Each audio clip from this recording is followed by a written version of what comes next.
Se você acha que é sobre crise da meia-idade, já começou errado. O que acontece com muitas mulheres depois dos 40 não é emocional, é estrutural, silencioso e quase sempre destrói a família antes que alguém perceba. O tempo não avisa quando muda de papel dentro de uma relação. Ele não chega com alarde nem com sinais claros. Um dia, ele simplesmente deixa de ser pano de fundo e passa a ocupar o centro da vida emocional. Para muitas mulheres, esse ponto de virada acontece por volta dos 40 anos, quando a percepção do próprio valor começa a vacilar e aquilo que antes parecia sólido se torna instável por dentro. Não é tristeza aberta, não é loucura evidente. É uma ruptura interna silenciosa, quase elegante, mas profundamente corrosiva. A mulher percebe que metade da vida ficou para trás, e essa percepção não vem como lamento, mas como uma quebra de eixo. Algo que sustentava sua identidade começa a falhar. Algo que nunca foi questionado começa a desmoronar sem pedir licença. Durante anos, ela acreditou que seguir o roteiro certo traria segurança emocional. Ser boa esposa, ser boa mãe, ser forte, ser correta. E, em muitos casos, foi exatamente isso que fez. Doou tempo, corpo, energia, sonhos. Construiu uma vida funcional. Mas o tempo cobra juros invisíveis. E quando o espelho já não devolve a imagem que sustentava o ego, surge um desconforto que não encontra palavras fáceis. O amor que antes era abrigo passa a ser interpretado como limite. A rotina, que antes oferecia estabilidade, começa a parecer prisão. E o homem ao lado, sem entender o que se passa, torna-se parte do problema aos olhos dela. Não por quem ele é, mas pelo que ele representa. Continuidade, permanência, passagem do tempo. Essa transformação não nasce do ódio, nasce do medo. Medo de perder valor, medo de desaparecer, medo de perceber que viveu mais para os outros do que para si. Quando essa sensação se instala, muitas mulheres não buscam reconstrução, buscam ruptura, não por estratégia, mas por desespero emocional. O homem, nesse cenário, costuma enxergar apenas os sintomas, a frieza repentina, a impaciência constante, o desprezo sutil, e tenta reagir como sempre reagiu, com diálogo, explicações, tentativas de ajuste, sem perceber que já não se trata de um problema conjugal comum, mas de uma crise de identidade profunda. Este roteiro não nasce para acusar, ele nasce para revelar, para lançar luz sobre o mecanismo invisível que transforma o medo do tempo em destruição do vínculo, para ajudar o homem a compreender que nem toda rejeição é pessoal.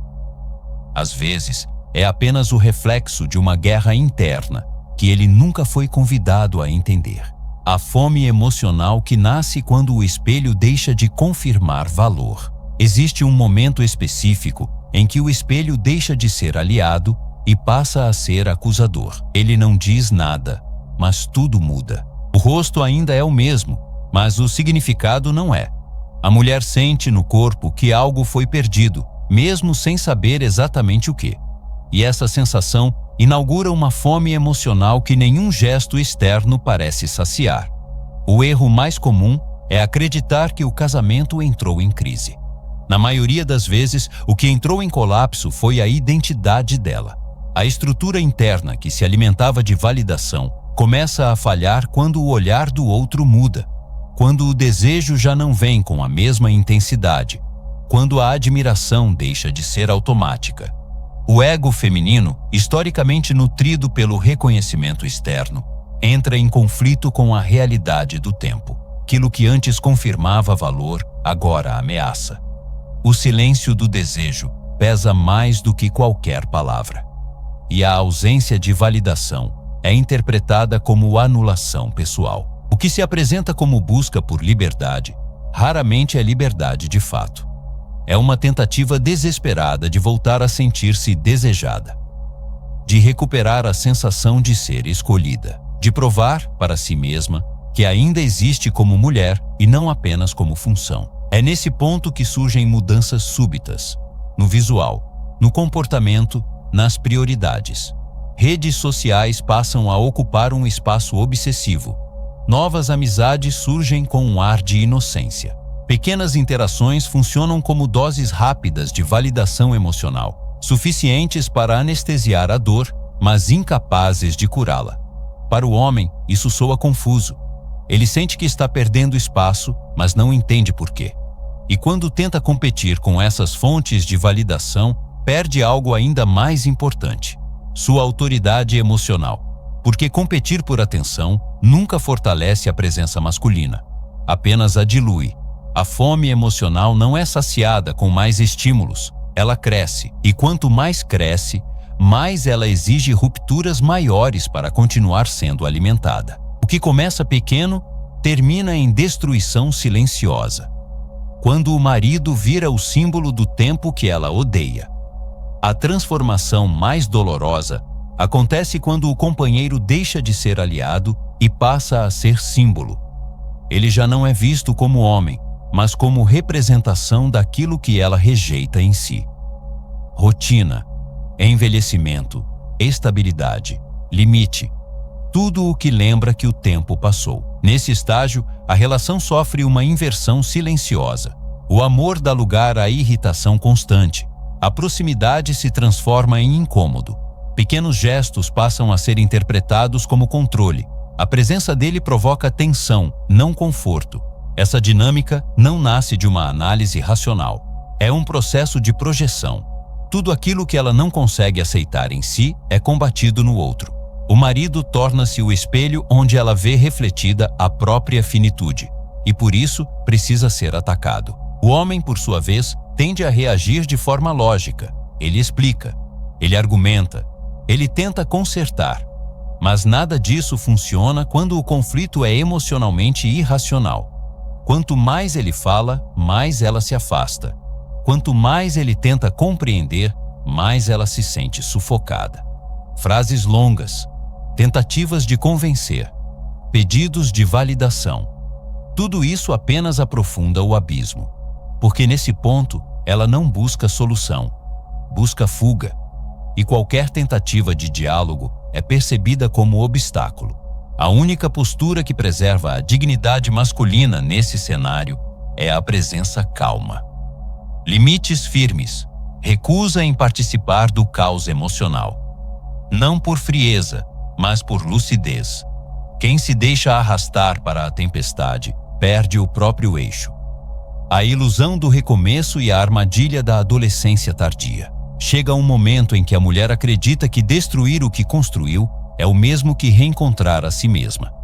Essa ideia não surge do nada. Ela é alimentada diariamente por discursos sedutores que prometem renascimento, liberdade absoluta e juventude emocional eterna. Redes sociais amplificam essa fantasia.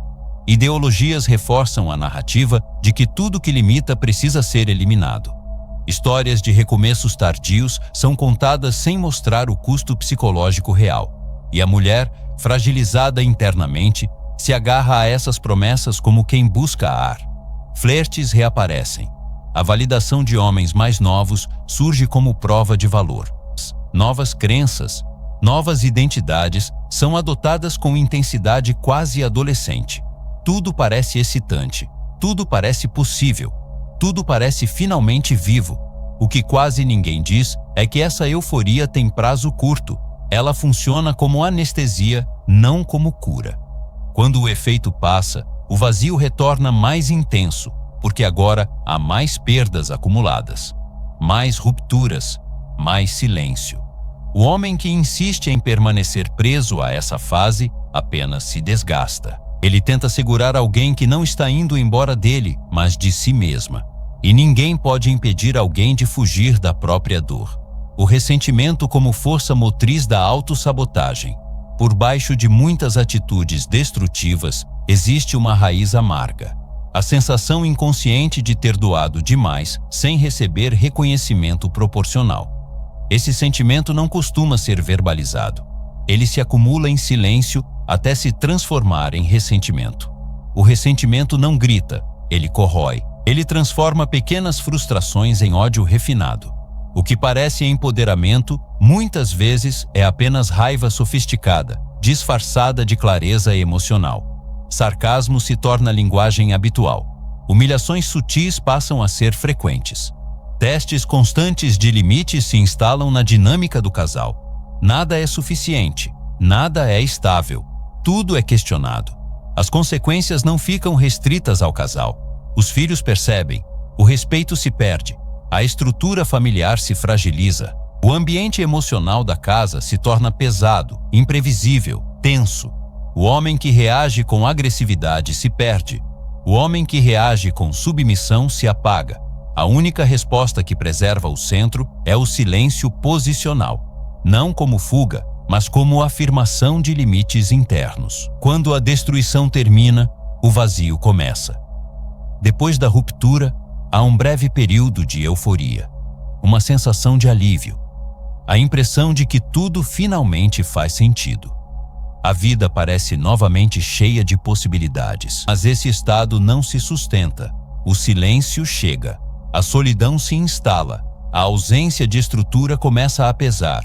O novo parceiro não preenche, a nova rotina não sustenta, a nova liberdade cobra um preço alto demais. A mente tenta reescrever a história para evitar culpa. Cria narrativas que justificam a destruição, mas a consciência não esquece. Ela apenas espera. E quando o barulho externo diminui, a verdade emerge. O homem que observa isso à distância, quando compreende o processo, percebe algo fundamental. Não era ódio dirigido a ele. Era uma guerra interna que precisava de um inimigo externo para se manifestar. Essa compreensão não salva o casamento, mas salva a sanidade masculina, porque liberta da culpa e devolve o eixo interno. Entre a fuga e a consciência, o ponto onde tudo se decide. Depois dos 40, o desejo que não aceita limites se transforma em tirano. Ele exige mudanças radicais, rupturas bruscas, provas constantes de valor. E quanto mais é alimentado, mais insaciável se torna. Quem não aceita a passagem do tempo tenta dominá-lo pela destruição. Tenta apagar o passado em vez de integrá-lo. Tenta negar a morte simbólica da juventude em vez de transformá-la em sabedoria. A mulher que entra em guerra contra a própria história não encontra paz. O homem que tenta salvá-la se perde junto. O homem que preserva sua dignidade sobrevive emocionalmente, mesmo que carregue cicatrizes. O verdadeiro poder não está em controlar o outro, está em não ser arrastado pelo colapso alheio, em manter o próprio centro quando tudo ao redor desmorona. Aos 40, existem duas portas: negar a realidade ou transformá-la em consciência. Cada escolha cobra um preço. E a maturidade começa quando se entende que não há como fugir do tempo, apenas aprender a caminhar com ele.